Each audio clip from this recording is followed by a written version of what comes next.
तो दोस्तों, चुटकियों में आपका खेल तमाम हो जाएगा। चलिए, एक टॉपिक आपके पास आता है सिंटेक्स करके। सिंटेक्स का मतलब एक करेक्शन टाइप का होता है। ये भी आपका बोर्ड एग्जाम में 2 मार्क्स का आता है। ये क्लास 12th के लिए होता है।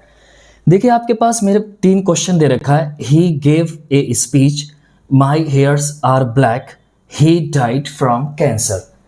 इस तरह आपके पास इनकरेक्ट वे में, मतलब गलत तरीके से वो चीज लिखी हुई आएगी, आपको उसको सही तरीके से लिखना है। एक माइनर सी मिस्टेक होती है जिसकी वजह से आपका 2 नंबर उड़ जाता है। आपका 2 नंबर मैं बचाता हूं कैसे। पहला लिखा ही गेव ए स्पीच, उसने भाषण दिया।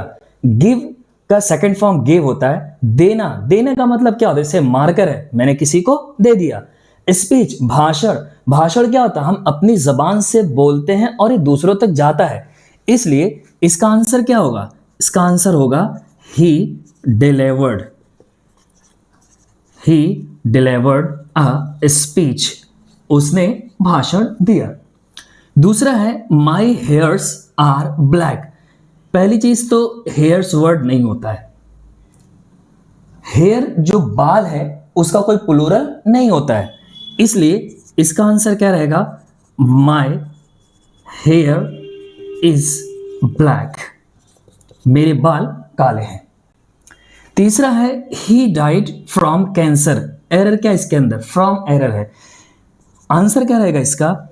ही डाइड ऑफ कैंसर, उसकी मृत्यु हो गई कैंसर के कारण।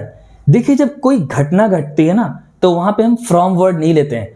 ये तो हम अपनी भाषा में बोलते हैं, वो कैंसर से मर गया, वो मलेरिया से मर गया।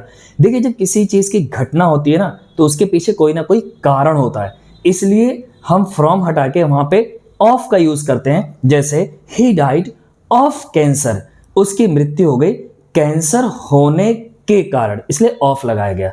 इस तरह के वीडियोस के लिए आप हमारे पेज हबीब स्टडी सेंटर को फॉलो जरूर करें।